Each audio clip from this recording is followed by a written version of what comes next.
ఆత్మహత్య. రఘు ఎలా ఉన్నాడో చూడ్డానికి అతడింటికొచ్చిన ఊరి ప్రజల్ని బాలభద్రుడి మనుషులు అడ్డుకొని, పూజారి గారు చిన్నయ్య గారు వచ్చేంత వరకు లోపలికి వెళ్ళటానికి వీల్లేదు అని ఖరాఖండిగా చెప్పేశారు. అప్పుడే శవం శవం, పాతాళ బావి దగ్గర శవం కనిపించింది అని ప్రాణాలు గుప్పెట్లు పెట్టుకుని అరుస్తూ వచ్చాడు ఒకడు. ఏంట్రా యాదయ్య నువ్వు చెప్పేది అని ఆయాసంతో ఊపిరి తీసుకోవడానికి కష్టపడుతున్న అతన్ని షాకింగ్ గా చూస్తూ అడిగారు ఊరి జనం. ఏదైతే జరగకూడదని రాత్రంతా దేవుడికి ప్రార్థించామో అదే జరిగిపోయింది పెదమ్మా. ఆ శివంగి కోరలకి మళ్ళీ మన ఊరి జనం బలి కాబోతున్నారు అని ఏడుస్తూ అక్కడున్న పెద్దావిడికి చెప్పాడు యాదయ్య. ఓరి భగవంతుడా, ఆ పిశాచి మళ్ళీ ఊరికి దాపరించిందా? ఈ విషయాన్ని బిందు ఎలా తట్టుకుంటుందో ఏంటో. వాళ్ళ వంశంలో ఉన్న ఒకే ఒక మగాడు రఘు అని కన్నీళ్లు పెట్టుకుంటూ అంది పెద్దావిడ. ముందు ఈ విషయాన్ని బిందుకు అర్థమయ్యేలా చెప్పి తను ఏ పిచ్చి పని చేసుకోకుండా చూడాలి అని ఇంకొక పెద్దావిడ అనగానే అవును అంటూ కొంతమంది అడ్డుగా నిలబడిన బాలభద్రుడి మనుషుల్ని కెంటి లోపలికి వెళ్లిపోయి ఒక్కసారిగా షాక్ అయ్యారు. మరోవైపు విక్కీ నిద్రలేచి తనకి ఎదురుగా నిలబడ్డ జగత్తుని చూసి భయంతో పెద్దగా అరిచాడు. రే, ఏమైంది ఏమైంది అని ఒక్కసారిగా ఉలిక్కిపడి లేచాడు రోహిత్. భయంతో చావుకి చూపుడు వేలుతో తన ఎదురుగా ఉన్న జగజిత్ ని చూపించాడు. రే జగజిత్, నువ్వేంట్రా ఇక్కడ? నైట్ ఇంటికి వెళ్ళలేదా అని పైకి లేస్తూ అడిగాడు చంద్ర. నాకు మీరు తప్ప ఇంకెవరున్నారు మామా, అందుకే మీతో పాటే ఉండాలని నా బట్టలు తెచ్చుకుని వచ్చేశాను అని తన లగేజ్ చూపిస్తూ సమాధానం ఇచ్చాడు జగజిత్. అతడి ప్రవర్తనలో ఏదో తేడా కనిపిస్తోంది. నైట్ చూసిన జగజిత్లా ఇప్పుడు కనిపించడం లేదు. అతడి కళ్ళు నిమిషానికి ఒక్కసారి మాత్రమే మూతలు పడుతున్నాయి. అతడి మాటల్లో ఒక రకమైన కీచు శబ్దం వినిపిస్తోంది. ఈ మార్పులేవి రోహిత్ వాళ్ళు గమనించలేదు. ఏ ఊర్లో ఉంటామో లేదంటే చిన్నయ్య వేసే శిక్షకి పోతామో తెలీదు. ఇంకా మాతో పాటు ఉండే నువ్వేం చేస్తావు అని నిరాశగా అన్నాడు చంద్ర. పోనీ డే టైం ఉండి నైట్ టైం వెళ్ళిపోతా, ఓకేనా మీకు అని ప్రాధేయపడుతున్నట్టుగా అడిగాడు జగజిత్. ఎప్పుడూ నవ్వుతూ నవ్విస్తూ ఉండేవాడు. ఇలాంటి స్థితికి రావడంతో రోహిత్ కి కాస్త జాలి వేసి సరే అని చంద్ర అభిప్రాయం అడగకుండా మాటిచ్చేశాడు. Thank you so much Rohit భయ్యా అని జగజిత్ అంటూ ఉండగా, ఓయ్ మీకోసం ఎంతసేపటి నుంచి వెయిట్ చేయాలి? టిఫిన్ చల్లారిపోతోంది, త్వరగా లేచి ఫ్రెష్ అప్ అయ్యండి అని వంటగదిలోనిచ్చి అట్లకాడతో బయటికొచ్చి వయ్యారంగా చెప్పింది అమూల్య.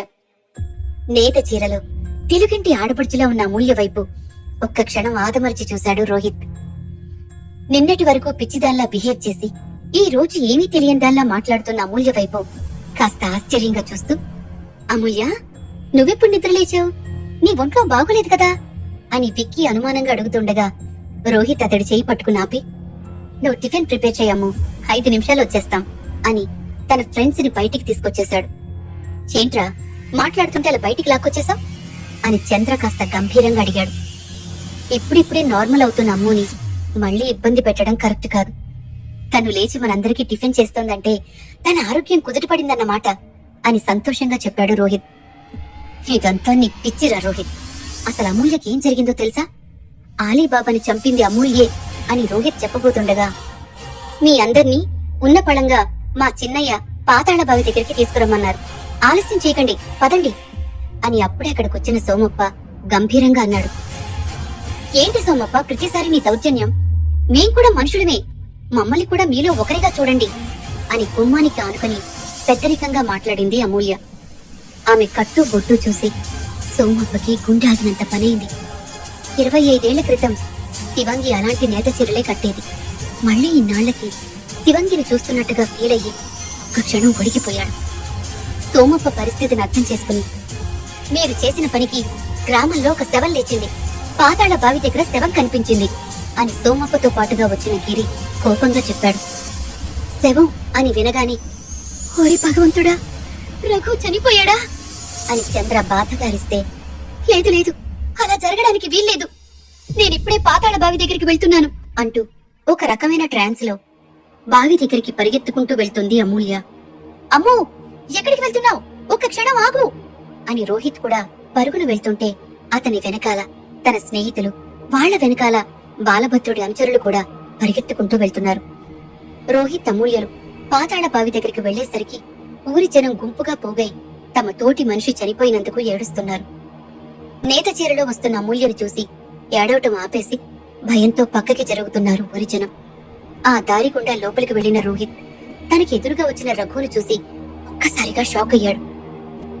చనిపోయింది రఘు కాకపోతే మరింకెవరు చనిపోయారు అని అతడి వెనకాల వచ్చిన చంద్ర ఆతృతగా రఘు చేతిలో ఉన్న శవాన్ని చూసి, వాట్, చనిపోయింది రఘు భార్య బిందునా అని మనసులో అనుకోబోయి పైకనేశాడు. అతడి అరుపులు విన్న రఘు కళ్ళు పెద్దవి చేసి, దీనికంతటికీ కారణం మీరేరా, నన్ను నా కూతుర్ని అనాథల్ని చేసిన మిమ్మల్ని ప్రాణాలతో వదలకూడదు అని తీరావేశంతో చంద్ర రోహిత్తుల మీదికి రాబోతుండగా బాలభద్రుడు మధ్యలోకి మెరుపు వేగంతో వచ్చి, రఘు, నీ బాధలో న్యాయం ఉంది. ఆవేశపడినంత మాత్రాన ప్రతిదానికి సమాధానం దొరకదు. పైగా చనిపోయింది బిందు కాబట్టి తనని శివంగి చంపింది అనుకోలేం. ఎందుకంటే శివంగి ఎప్పుడూ ఆడవాళ్ళని చంపలేదు అని రఘుని కూల్ చేయాలని చూశాడు. ఎందుకు వాళ్ళని ఇంకా కాపాడాలని చూస్తున్నారు? బిందు శరీరాన్ని చూడండి. తన తల వెంట్రుకలు గాని గోళ్లు గాని ఉన్నాయా? పైగా తనని బావిలో నుంచి తీస్తున్నప్పుడు తన ఒంటి నుంచి ఒక్క నీటి చుక్కైనా క్రిందికి రాలిందా? ఈ గుర్తులు చాలవా తనని శివంగి చంపింది అని చెప్పడానికి అని ఆవేశంగా అరుస్తూ మోకాళ్ల మీద పడిపోయి, నన్ను నా కూతుర్ని కాపాడుకోవడానికి తను బలైపోయింది, నన్ను ఒంటరిని చేసి వెళ్లిపోయింది, బిందు బిందు అని దిక్కుల పిక్కటిల్లేలా గట్టిగా అరిచాడు రఘు. అతన్ని ఓదార్చటం ఎవరి తరం కావడం లేదు. అతడి బాధ అందరి గుండెల్ని పిండేస్తోంది. చిన్నయ్య, ఊచకోత మొదలైంది. ఇంకా దేవుడు వచ్చినా దీన్ని ఆపలేడు.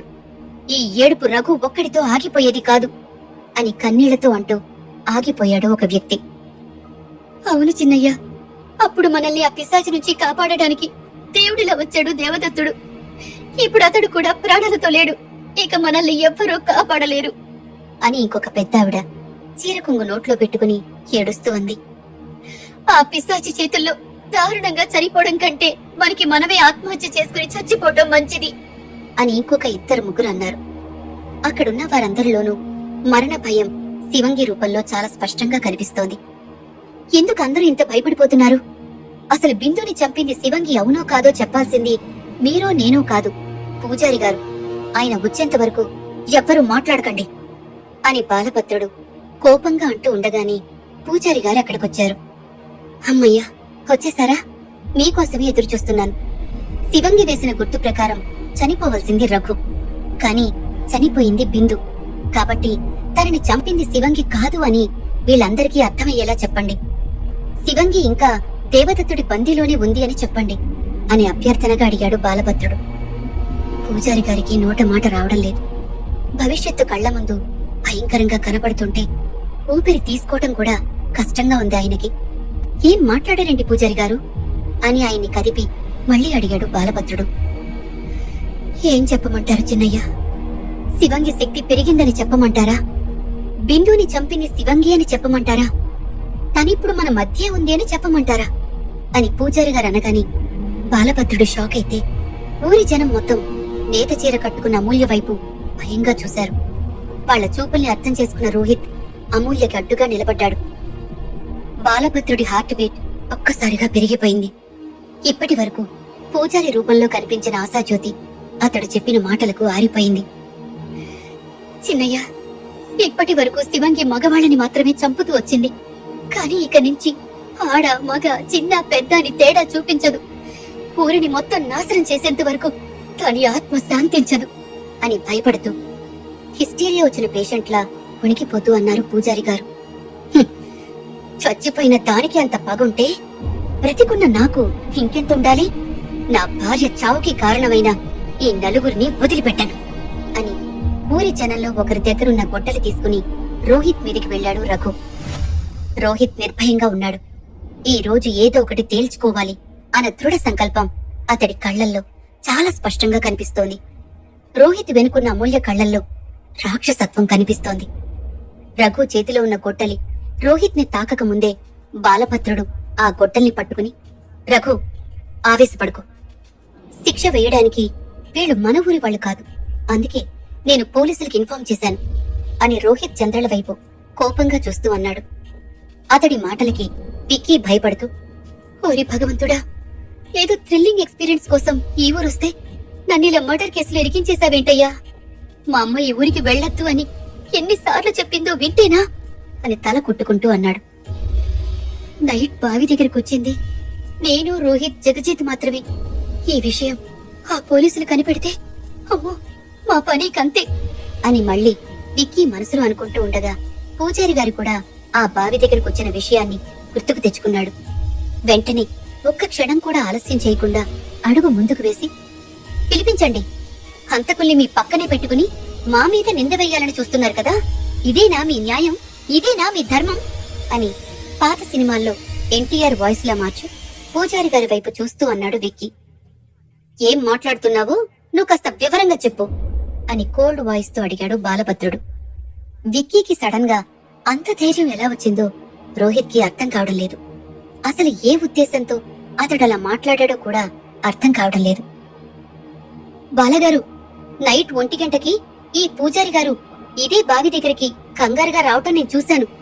నాకు తెలిసి బిందుని ఈ పూజారి గారే అని గొంతు చించుకుని అరుస్తున్న విక్కీ మాటలకి అక్కడున్న వాళ్ళందరూ షాక్ అయ్యారు. ఒరే విక్కీగా, కొంప ముంచావు కదరా అంటూ తల కొట్టుకున్నాడు రోహిత్. నువ్వు చూసావా? అంటే ఆ టైంలో నువ్విక్కడే ఉన్నావా అని కళ్ళు పెద్దవి చేస్తూ అడిగాడు బాలభద్రుడు. విక్కీకి ఆ ప్రశ్న వినేంత వరకు తను ఏం చేస్తున్నాడో అర్థం కాలేదు.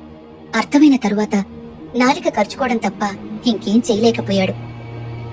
పరిస్థితి చేయి దాటిపోతుంది అనుకున్న రోహిత్ విక్కీ కాలర్ పట్టుకుని వెనక్కి లాగి, విక్కీ ఉద్దేశం తనిక్కడ ఉన్నాడు అని కాదు, ఇక్కడికి పూజారి గారు కూడా వచ్చారు అని.